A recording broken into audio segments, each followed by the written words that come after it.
এই কাহিনীটা না শুনলে আপনারা অনেক কিছু মিস করবেন। এত ভালোবাসার পরও, এত কিছু করার পরও যখন দুজন একসাথে হয়, ভালোবাসা মানুষটাকে পেয়ে যায়, তারপরেও কেমনে দুজন দুজনকে হারিয়ে ফেলে সেটা নিয়ে এই কাহিনীটা। ট্রাস্ট মি, প্রথমে তো কান্না পেয়ে গিয়েছিল, কিন্তু শেষের দিকে শুনে খারাপই লাগছে যে ভালোবাসার মানুষকে পেয়েও কিভাবে হারিয়ে ফেলে মানুষ। তো বকবক না করে শুরু করে আজকের গল্পটা। আমি যখন ক্লাস 9-এ পড়ি, একটা ছেলে আমাকে প্রপোজ করে। ছেলেটা আমার ক্লাসে ছোট ছিল, তবুও আমাকে প্রপোজ করে। আমি রাজি হইনি। কিছুদিন যাওয়ার পরে আমি কোন একটা কারণে রাজি হয়ে গিয়েছিলাম। ছেলেটা আমাকে নিয়ে অনেক সিরিয়াস ছিল, বাট আমি তেমন সিরিয়াস ছিলাম না, ইগনোর করতাম, ভালোভাবে কথা বলতাম না।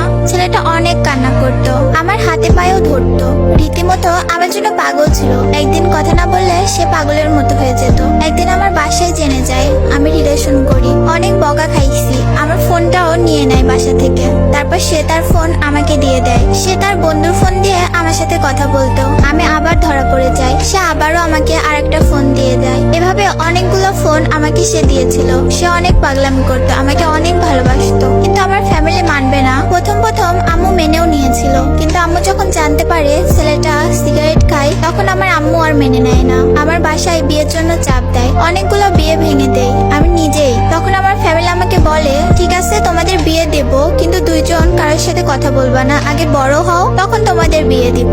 আমরা দুইজনই আব্বু আম্মুদের কথা মেনে নিলাম। তাকে ঢাকা পাঠানো হলো পড়াশোনার জন্য। আমার ফ্যামিলি এদিকে প্ল্যান করে আমাকে অন্য একটা ছেলের বাসায় নিয়ে যায়। আমি বুঝতে পারতাম আমাকে বিয়ের জন্য নিয়ে আসছে। এখানে আমি পাগলের মতো হয়ে যাই, তাদের হাতে পায়ে ধরে কান্নাও করি। তাতেও কোনো লাভ হয় নাই, তারা মানে নাই। আমি আমার আব্বুর পায়ে ধরেও কান্না করে বললাম, শেষবারের জন্য ওর সাথে একটু কথা বলতে দাও, তোমরা যা বলবা তাই করব। তারপর আমার আব্বু আমাকে বলল কথা বলতে দিব, কিন্তু তুমি ওকে বলবা না যে তোমার আজকে বিয়ে। আমিও রাজি হয়ে যাই। ওকে কল দেওয়ার সাথে সাথে ও যখনই হ্যালো বলছে, তখনই আমি চিৎকার মেরে কান্না করে দিই আর বলি আমাকে বিয়ে দিয়ে দিচ্ছে। ও তো তখন পাগল হয়ে গেছে।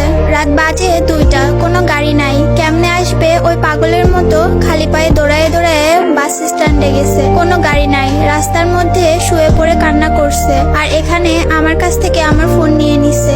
আমি অনেকবার সেন্সলেস হয়ে গিয়েছি, তবুও কেউ মানে নাই। আব্বা আম্মু এসে আমার পায়ে ধরে বলতেছে বিয়েটা না করলে ওনারা মরে যাবে। তাই আর কিছু করার ছিল না, সিগনেচারটা করে ফেলি, হয়ে গেলাম অন্য কারো। কিন্তু মনটা মানতেছে না, আমি পাগলের মতো কান্না করি। কি করলাম এটা? আমার কান্না দেখে আমার ফ্যামিলি আমাকে বাসায় নিয়ে যায়। আর যার সাথে আমার বিয়ে হলো সেও বুঝতে পারে বিষয়টা, সে তার বাসায় চলে যায়। আমি আমার বাসায় এসে পাগল হয়ে গেছি পুরা। পরের দিন বিয়ের লোকজন আসবে আমাদের বাসায়। আমাকে আম্মু বললো তুমি সবার সাথে ভালো ব্যবহার করবা, ওরা চলে গেলে তোমাকে ওর কাছে দিয়ে আসবো, ওর সাথে চলে যেও। আমিও বিশ্বাস করি, সারাদিন বিয়ের লোকদের সাথে অনেক ভালো ব্যবহার করি। দেন সবাই চলে যায়, কিন্তু লোকটা যায় না। আমি খুব কান্না করি, লোকটা যায় না কেন, ও থাকবে কেন? লোকটা বলতে আমার হাজবেন্ড। আমি কান্না করতে করতে আম্মুকে গিয়ে বলি, আম্মু তোমরা তো আমাকে বলেছিলে সবাই চলে গেলে তুমি আমাকে যেতে দিবে, তাহলে ওই লোকটা যায় না কেন? আম্মু আর কথা বলে না। একটু পর দেখি বাসায় কেউ নাই, আমি একা। ওই লোকটা আমাকে একটা রুমে নিয়ে গিয়ে অনেক বোঝায় তাকে মেনে নিতে, ফার্স্ট ভুলে যেতে। আমি কোনোভাবেই তার কথা শুনতেছিলাম না। দেন উনি আমাকে গায়ে হাত তুলে আমাকে অনেক মারে, কিন্তু তাতেও লাভ হয় না। আমি কোনো মতেই রাজি হই না। লোকটা আমার সাথে ফিজিক্যাল রিলেশন করার ট্রাই করে, অনেক চেষ্টা করে, কিন্তু আল্লাহ বাঁচাইছে, পারে নাই সে। আমি নিঃশ্বাস বন্ধ হয়ে যাওয়ার মতো কান্না করেছি ওনার কাছে। দেন আমার মাথায় একটা প্ল্যান আসে।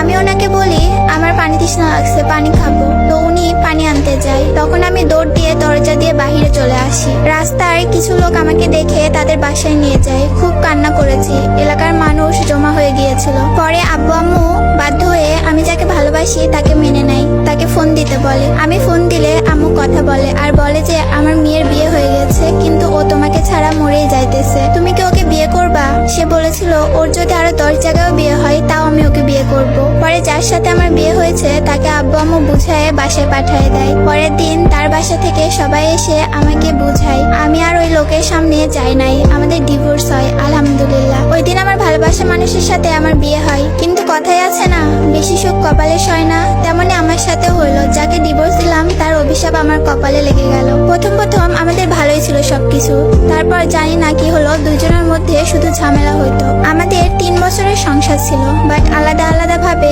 আমি আমার বাসায় ও আমার বাসায় এভাবেই চলতেছিল। মাঝখানে আরো অনেক ঝামেলা হয়, ওইটা আমি প্রকাশ করছি না, কিন্তু ভালোবাসার মানুষ তো, তাও আমার থাকলো না, ডিভোর্স হয়ে গেল। এখন সে বলে আমাকে নাকি এখনো ভালোবাসে, কিন্তু এখন আর কিছু করার নাই, সে আর আমি আমার রাস্তায়। বাট আজও তাকে সে আগের মতোই ভালোবাসি, কোনোদিন ভুলতে পারবো না তাকে।